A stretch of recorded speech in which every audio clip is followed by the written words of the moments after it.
اللہ تعالیٰ نے حضور پاک صلی اللہ علیہ وسلم کو جس طرح خصوصیتوں سے نوازا ہے، اسی طریقے سے اللہ تعالیٰ نے حضور پاک صلی اللہ علیہ وسلم کی امت کو بھی مختلف خصوصیتوں سے نوازا ہے۔ ان میں سے تین کو حضور پاک صلی اللہ علیہ وسلم نے اپنی ایک حدیث میں ذکر کیا ہے، جو ہم آج آپ کے سامنے پیش کریں گے۔ السلام علیکم، آپ دیکھ رہے ہیں مائی ڈیپ تھاٹس۔ مسلم شریف کی روایت ہے، حضرت ثوبان رضی اللہ تعالی عنہ کہتے ہیں کہ رسول کریم صلی اللہ علیہ وسلم نے فرمایا، اللہ تعالیٰ نے میرے لیے روئے زمین کو سمیٹا، یعنی اس کو سمیٹ کر ایک تھیلی کے برابر کر دیا اور مجھے دکھایا۔ چنانچہ میں نے روئے زمین کو مشرق سے لے کر مغرب تک دیکھا، اور میں یقین کے ساتھ کہہ سکتا ہوں کہ میری امت عنقریب روئے زمین کے تمام علاقوں کی بادشاہت سے سرفراز ہوگی جو سمیٹ کر مجھے دکھائے گئے ہیں، اور میں یہ بھی حقیقت کے ساتھ کہہ سکتا ہوں کہ مجھ کو سرخ اور سفید دو خزانے عطا کیے گئے ہیں۔ نیز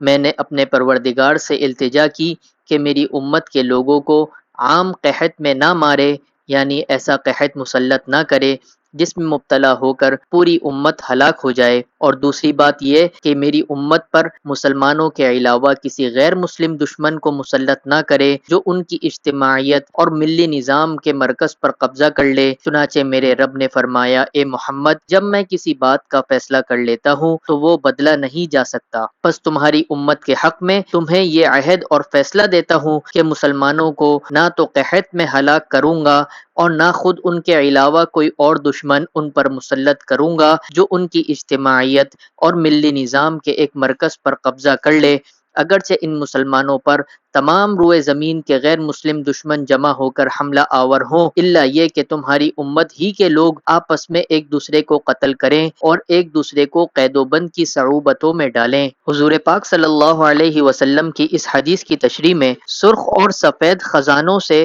سونے اور چاندی کے خزانے مراد ہیں، اور دونوں خزانوں کے ذریعے کسریٰ بادشاہ فارس اور قیصر بادشاہ روم کی سلطنت و مملکت کی طرف اشارہ مقصود ہے، کیونکہ اس زمانے میں فارس میں سونے کے اور روم میں چاندی کے ذخائر اور خزانے ہوتے تھے۔ پس آپ صلی اللہ علیہ وسلم نے پیشگوئی فرمائی کہ میری امت کے لوگ جلد ہی کسی وقت میں ان دو عظیم سلطنتوں پر قابض اور حکمران ہو جائیں گے، اور ان کے تمام خزانے اور مال و اسباب مسلمانوں کے ہاتھ لگیں گے۔ چنانچہ یہ پیشنگوئی پوری ہوئی۔ دوسرا جملہ اس حدیث میں یہ ہے کہ تمام مسلمانوں کو دو چیزوں سے اللہ تعالیٰ نے ہمیشہ کے لیے محفوظ کر دیا ہے، ایک یہ کہ عام قحط اور فاقہ کشی کی ایسی صورتحال کہ جو مجموعی طور پر تمام مسلمانوں کو ہلاک اور فنا کر دے، کبھی پیش نہیں آئے گی، اور دوسری چیز جس سے